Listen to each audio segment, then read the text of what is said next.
Hello students, स्वागत है आपका एमसीएस क्लासेस में। इंडियन हिस्ट्री की हमारी सीरीज चल रही है। ठीक है, हम लोगों ने सिलेबस का जो हमारा इंडियन हिस्ट्री का जो सिलेबस है उसमें हम लोगों ने पहला जो चैप्टर है हमारा क्या प्राचीन भारतीय ज्ञान परंपरा से लेकर के तीर्थंकर तक के जो टॉपिक है उन्हें कवर कर लिया है। और आज हम लोग नया चैप्टर स्टार्ट करने वाले हैं, क्या भारत की सांस्कृतिक विरासत, कला प्रारूप, साहित्य, पर्व और उत्सव। ठीक है, अब देखिए इस चैप्टर को कॉन्सेप्चुअल बेस में हम लोग कवर करेंगे। और इसे ही क्यों हम लोग स्टार्ट कर रहे हैं, क्योंकि ये नया सिलेबस है। नया नए सिलेबस में ये नया टॉपिक ऐड हुआ है। ठीक है, इसलिए ये आईएमपी हो जाता है। और देखिए यहाँ से अब पहली बार इस सिलेबस के आधार पर प्रीलिम्स होगा। यहाँ से आपको प्रीलिम्स में इजी ही क्वेश्चंस देखने को मिलेंगे। तो हम लोग उसी पर्सपेक्टिव में इस टॉपिक को कवर करेंगे। ठीक है, नया टॉपिक है। और नया क्यों है, क्योंकि हम लोग आज़ादी का अमृत महोत्सव बना रहे हैं। ठीक है, जो भारत की प्राचीन सांस्कृतिक धरोहर से लेकर के वर्तमान तक की जो हमारी उपलब्धियां रही हैं, इनके बारे में हम लोग विस्तृत से अध्ययन करेंगे। ठीक है, आई होप आपको ये समझ में आया होगा कि इस टॉपिक को मध्य प्रदेश लोक सेवा आयोग ने अपने सिलेबस में क्यों ऐड किया है। क्योंकि वर्तमान में हम लोग अपनी कला संस्कृतियों को बढ़ावा देने के लिए, ठीक है, जैसा कि आपने सुना होगा G20 में जो हमारे मेहमान आए थे उनका स्वागत हम लोगों ने अपने विशेष संस्कृतियों के रूप में नृत्य, संगीत या चित्रकला, पेंटिंग को उपहार स्वरूप प्रदान करके उनका स्वागत किया था। ठीक है, इसलिए हम लोग इन सब चीज का विस्तृत से अध्ययन करेंगे। अब देखते हैं भारत की सांस्कृतिक विरासत है क्या। ठीक है, तो क्या है भारत की सांस्कृतिक विरासत? एक राष्ट्र को उसकी प्राचीन और वर्तमान उपलब्धियों के द्वारा जाना जाता है। ठीक है, जैसे भारत को उसकी प्राचीन और वर्तमान की उपलब्धियों के लिए जाना जाता है। अब प्राचीन क्या है? प्राचीन में कहाँ से कहाँ तक के अध्ययन करते हैं हम लोग? हड़प्पा से लेकर के कहाँ तक के? गुप्त तक के अध्ययन करते हैं, या सातवाहन तक के अध्ययन करते हैं, गुप्तोत्तर तक के। ठीक है, वहां से लेकर के फिर हम लोग मध्यकाल, मध्यकाल फिर आधुनिक काल और फिर वर्तमान हमारी जो भी उपलब्धियां रही हैं।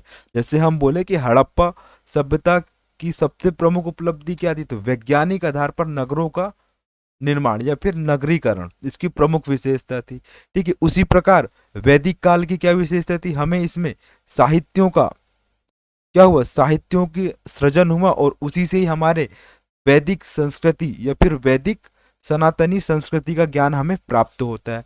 ठीक है, वेद, उपनिषद, अरण्यक, इन सब चीज का ज्ञान हमें प्राप्त होता है किससे? वैदिक काल से। यदि हम लोग बात करें महाजनपद काल, तो महाजनपद काल से हमें किस विषय में जानकारी मिलती है कि हमारे जनपदों का उदय किस प्रकार हुआ। ठीक है, गणराज्यों का उदय किस प्रकार हुआ। ठीक है, कृषि का विकास किस प्रकार हुआ। इस प्रकार की जानकारी हमें कहाँ से मिलती है? महाजनपद से मिलती है। ठीक है, मौर्य, तो मौर्य साम्राज्य का हमारे भारतीय इतिहास या संस्कृति में क्या विशेष महत्व है। ठीक है, तो इन सब चीज का देखेंगे। जैसे सुना होगा आपने, सर्वप्रथम अभिलेखों का निर्माण किसके द्वारा करवाया गया था? मौर्यों के द्वारा करवाया गया था। ठीक है, और फिर गुफा अभिलेख। ठीक है, इन सब चीज की जानकारी कहाँ से मिलती है? हमें मौर्य से, जो हमारी किसको दर्शाती है? प्राचीन भारतीय किसको? कला संस्कृति को प्रतीत करती है। ठीक है, आई होप आपको ये समझ में आया होगा कि हम लोग प्राचीन भारतीय संस्कृति या फिर भारतीय संस्कृति के अंतर्गत क्या क्या चीज का अध्ययन करने वाले हैं। ठीक है, अब देखते हैं हम लोग कि सांस्कृतिक विरासत होती क्या है। तो प्राचीन उपलब्धि जो समय के साथ, ठीक है, प्राचीन उपलब्धि जो समय के प्रहार से शेष रह जाती है। क्या रह जाती? समय के प्रहार से शेष रह जाती, उसे ही हम लोग क्या बोलते हैं? प्राचीन भारतीय संस्कृति कहते हैं। ठीक है, अब देखिए, मान लीजिए कि हड़प्पा काल में क्या बना? एक भवन का निर्माण हुआ। ठीक है, अब इस भवन के अवशेष रह गए, क्योंकि समय के साथ देखिए जलवायु, मौसम, इन सब चीजों में परिवर्तन होता है। तो अभी आज के ही मकान को देखें हम लोग, 10 साल पुराना मकान की स्थिति अलग होती है और नए मकान की स्थिति अलग होती है। यदि कुछ बच जाता है उस मकान के हिस्से को, तो हम लोग उसको किसके रूप में देखते हैं? विरासत के रूप में देखते हैं। वैसे ही हम लोग हमारे जितनी भी कला संस्कृति का जो भी कुछ अंश बचा हुआ है उसको हम लोग किसके रूप में देखेंगे, विरासत के रूप में देखेंगे। ठीक है, अब देखते हैं विरासत संस्कृति का वह तत्व है, मतलब विरासत संस्कृति का वह तत्व है जो पीढ़ी दर पीढ़ी, कैसा, पीढ़ी दर पीढ़ी, पीढ़ी दर पीढ़ी क्या होता है, सामूहिक रूप से स्थानांतरित होती है या फिर हस्तांतरित होती है। जैसे मैं बोलूं कोणार्क का सूर्य मंदिर और हमारी क्या है अनेक धार्मिक रीति रिवाज। अनेक धार्मिक रीति रिवाज का अर्थ क्या होता है कि हम जैसे वृक्ष की पूजा करना, ठीक है, वृक्ष की पूजा के साथ साथ सूर्य को जल अर्पण करना, ठीक है, या फिर आंवले की पूजा करना, ये सब चीज हमारे किसको दर्शाती है, धार्मिक रीति रिवाज को दर्शाती है, आस्था को दर्शाती है, विश्वास को दर्शाती है, जो हमारे दैनिक जीवन से क्या होती है, संबंधित होती है। ठीक है, यदि मैं बोलूं वेद, वेद जो हमारे वेद हैं, वेद सॉरी वेद वेद प्रोनाउंस हो रहा है वो, जो हमारे वेद हैं, उपनिषद है, अरण्यक है, ये भी हमारे क्या है, सांस्कृतिक विरासत है। ठीक है स्टूडेंट्स, आई होप समझ में आया होगा कि सांस्कृतिक विरासत है क्या और हम इसके अंतर्गत किस किस चीज का अध्ययन करेंगे। तो देखिए कला संस्कृति दोनों ही मानव जीवन का अभिन्न अंग है। ठीक है, और ये दोनों किसके द्वारा उत्पन्न होती हैं, समाज और समाज में रहने वाले सदस्यों की गतिविधियों के द्वारा या फिर उनमें या फिर उनके विवेक से उत्पन्न होने नवाचारों के द्वारा ही कला और संस्कृति का विकास होता है। ठीक है, यदि हम लोग देखें कला, कला अमूर्त भी होती है और मूर्त भी होती है। यदि मैं बोलूँ संगीत का सृजन तो ये क्या होगा, अमूर्त होगा। यदि हम लोग वहीं देखें किसको, यहाँ पर यदि कोई मटका बन रहा है तो वो कैसा होगा, मूर्त टाइप का होगा। ठीक है, तो ये क्या हुई हमारी कला। और संस्कृति क्या होती है, संस्कृति हमेशा अमूर्त होती है। ठीक है, संस्कृति कैसी होती है हमारी, अमूर्त होती है। रामधारी सिंह दिनकर ने कहा है जिस प्रकार फूलों की जो सुगंध होती है वह हमारी संस्कृति है, उसी प्रकार व्यक्ति का आचरण वह उसकी संस्कृति को प्रतीत करता है या फिर दर्शाने का काम करता है। ठीक है, ये मेंस का टॉपिक है वैसे तो, लेकिन हम लोग इसको इसलिए समझ रहे हैं क्योंकि इसी कला संस्कृति से ही हम भारत की सांस्कृतिक विरासत को समझने का प्रयास करेंगे। ठीक है, हम देखिए कला संस्कृति का अध्ययन करने से मानव जीवन के अनेक पहलुओं को जानने में हमें मदद होती है। जैसे देखिए कला संस्कृति में क्या क्या चीज आती है, नृत्य, संगीत, पेंटिंग, ठीक है, इसके बाद भवन निर्माण, इन सब चीजों का यदि हम लोग देखें क्या, इन सब चीजों का अध्ययन हमें किसको जानने में मदद करता है, मानव जीवन को। ठीक है, मान लीजिए कि हड़प्पा काल में किस प्रकार के नृत्य था, एक भाव चित्रात्मक नृत्य मान लीजिए। ठीक है, भाव चित्रात्मक नृत्य का मतलब होता है कि आप चेहरे के एक्सप्रेशंस के माध्यम से अपने नृत्य को प्रस्तुत करते थे किसी भी व्यक्ति के सामने या फिर जनता के सामने। उसी प्रकार उस भाव नृत्य का स्वरूप हर एक काल में बदलते गया, और जब इन्हीं नृत्य का स्वरूप बदलते गया तो आपने सुना होगा भरतनाट्यम, कहीं सुना होगा आपने कथक कली, फिर आपने सुना होगा कथक, फिर कच्चीपुड़ी। तो ये संस्कृति विशेष में क्या हो जाते हैं या क्षेत्र विशेष में इनके स्वरूप में परिवर्तन होते जाता है, जो हमारी विविधता में एकता वाली संस्कृति को प्रदर्शित करती है। ठीक है, ये आपको समझ में आया होगा। उसी प्रकार संगीत का स्वरूप प्रत्येक क्षेत्र में बदलते गए। आपने सुना होगा कहीं जैसे उत्तर भारत के संगीत की बात करें तो वहां पे हमें हिंदुस्तानी शैली संगीत देखने को मिलता है।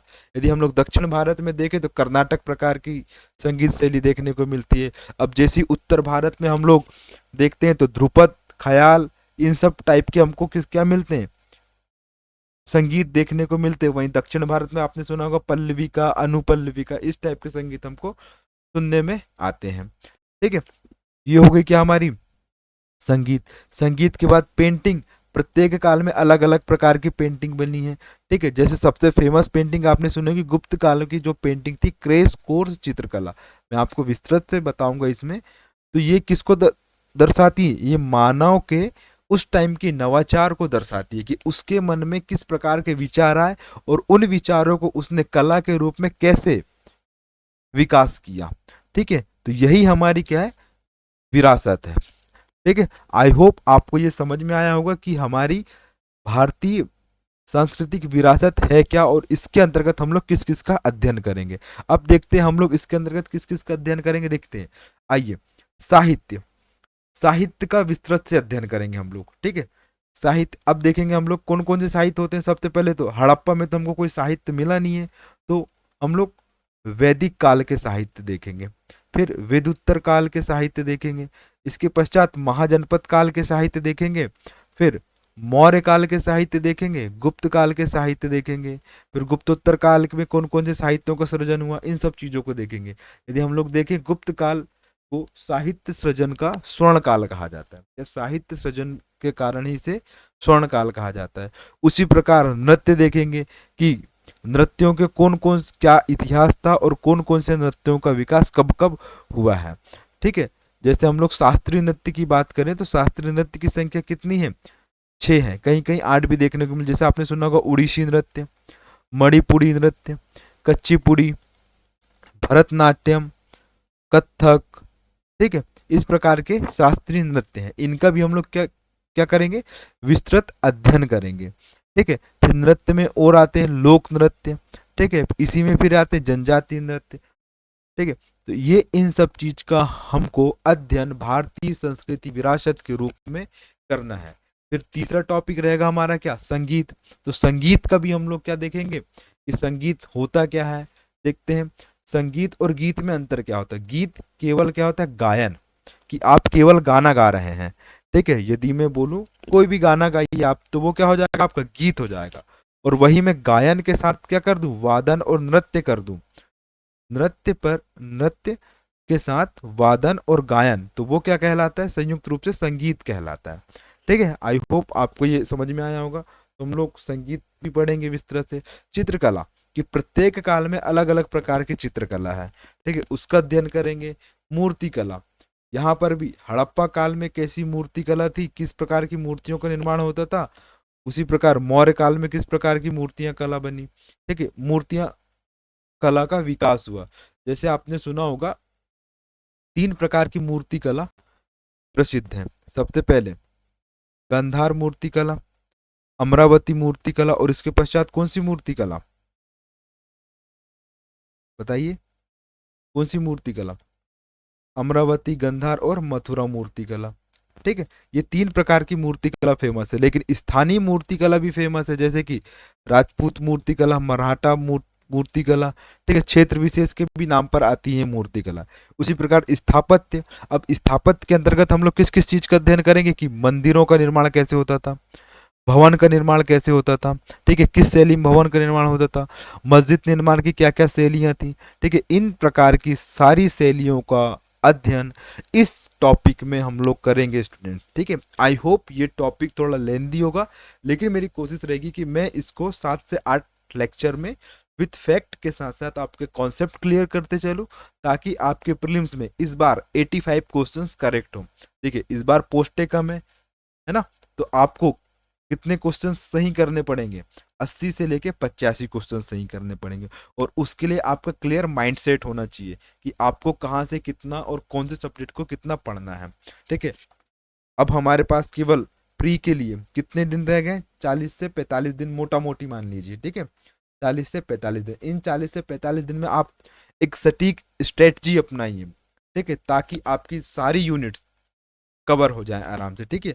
हमारे द्वारा क्या क्या करवा दिया गया, 10th यूनिट हमारी पूरी हो गई है, ठीक है। 9th यूनिट स्टार्ट, मतलब 9th यूनिट हो गई, इसमें बस कंप्यूटर रह गया, ठीक है। 8th यूनिट हम लोग शॉर्ट्स के माध्यम से कवर कर रहे हैं, और साथ में अभी सेपरेट करंट अफेयर की क्लासेस आएंगी, जो स्पीडी और मध्य प्रदेश की जो करंट अफेयर किताब आती है क्या, तथ्यबाण, उस पर आधारित होगा, ठीक है। फिर हमारी 7th यूनिट इंग्लिश मीडियम में हो चुकी है, ठीक है, आधी हुई है, आधी बाकी है। 6th यूनिट स्टार्ट होने वाली है, ठीक है। आपकी 3rd यूनिट मेरे द्वारा ज्योग्राफी कराई गई है, 2nd यूनिट भी कराई गई है, ठीक है। 2nd यूनिट मध्य प्रदेश का इतिहास, और 1st यूनिट भी कराई जाए। तो हमारे जो चैनल है उसके माध्यम से आपका मई के एंड तक की ये सारी यूनिट 10 यूनिट कंप्लीट हो जाएंगी, और साथ ही इसके नोट्स आपको मिलने ही वाले, हिस्ट्री के मिल जाएंगे। बाकी आपको पीडीएफ को फॉर्म में किसमें मिलेंगे, हमारे टेलीग्राम चैनल एमसीएस क्लासेस में मिलेंगे, ठीक है। Thank you for watching MCS classes student. I hope आपको ये क्लास समझ में आई होगी। अब हम लोग नेक्स्ट लेक्चर में स्टार्ट करने वाले हैं, हमारा टॉपिक क्या रहेगा, संगीत। ठीक है, संगीत इसलिए पहला टॉपिक है क्योंकि ये मेरी हॉबी है।